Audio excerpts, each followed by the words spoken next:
July 4th recipe to share with you. So July 4th, aka Independence Day, aka one of Will Smith's best movies ever, am I right?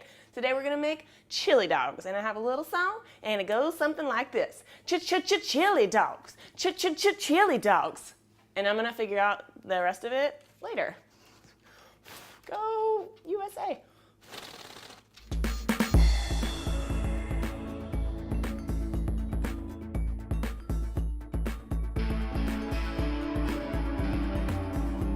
To make our chili, we're gonna start out by opening a beer. It's very important that you drink beer while you're making chili because that is the American way.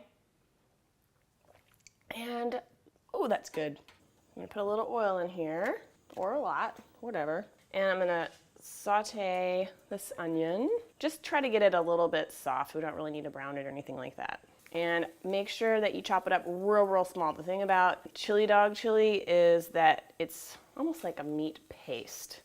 And I know that sounds delicious, and you're probably just like slathering at the mouth right now thinking about meat paste, but I promise that it'll be great once it's done. So yeah, just make sure that you mince your onions and everything really small. Okay, so after just about a minute, your onions will start to look a little bit translucent. Not totally, but it's okay. Now I'm gonna add jalapeno and garlic. If you wanted to keep this mild, if you were making this for like a bunch of children or something, or very elderly people, then you could just use some green bell pepper for the jalapeno. Okay, so now for the funnest part, we're gonna put our meat in. I'm gonna put it on top of the onion. And now, the second beer that you're gonna need is gonna go in. So the thing about the way that they get the meat to be so like falling apart, tiny little chunks, is you don't brown it first, you're actually basically boiling it. So adding a beer, if you wanted to use beef broth or something instead, that would be fine, but we're gonna cook this so long, the alcohol is all gonna cook off anyway, so. And once I've got some in there, I'll start breaking it up a little bit. And then I'm gonna add some seasoning. So I've got here is just cumin, chili powder, a little bit of allspice, which is a little secret ingredient. And some paprika, because I wanna make this extra red because, you know, of the flag and stuff. There's red on it. And some Worcestershire sauce. A few healthy glugs of that, and a little bit of dry mustard. You could also just use like some yellow prepared mustard if you don't have dry mustard. Give it a little stir. I'm gonna add some tomato paste. I really just like this because it's fun to squirt it out, and I get to just like deck it all up. Okay, cool. So a couple tablespoons of tomato paste. And basically I'm just gonna bring this up to a simmer and let it simmer uncovered for about an hour. Okay, 1 hour later, this is what we're looking at. I just stirred this about every 15 minutes or so. And now at the very end, give it a taste, add some salt if you think it needs it. But remember that hot dogs are usually pretty salty too, so maybe you could undersalt it. I'm just gonna add a little touch, just a smidge of some apple cider vinegar. And I happen to love vinegar and sour things. Not that that really makes this like sour, but I just think it makes it taste more like chili dog chili. But it's optional if you know, just give it a taste.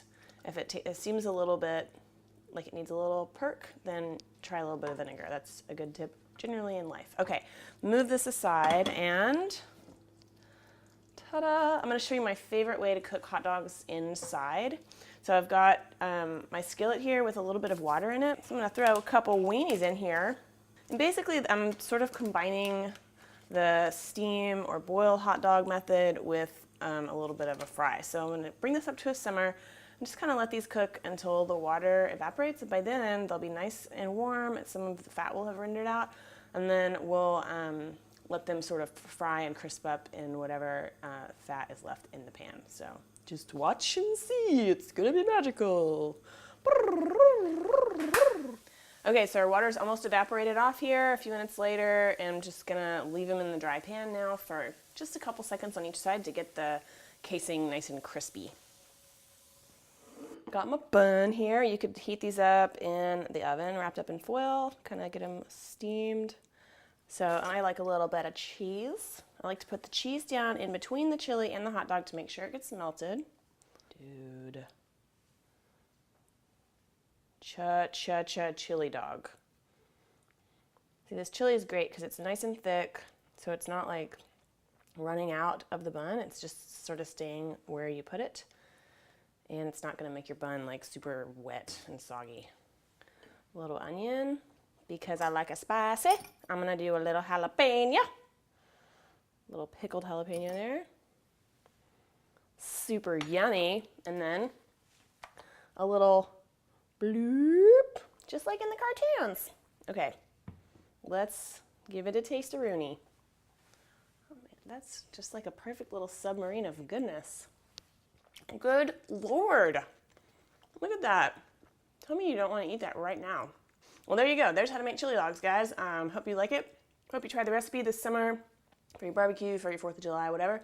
And if you have any questions about it, leave them in a comment below, and I will get to your answers as soon as I can.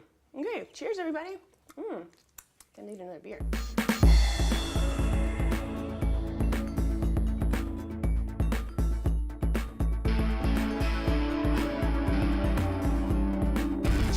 Chili dog, chili dog. I eat them on a bench or even on a log. I like some onions on them. I like some cheese too. I like some jalapenos. Tell you what I'm gonna do. I'm gonna eat it. I'm gonna eat it. I'm gonna eat that chili dog until I beat it.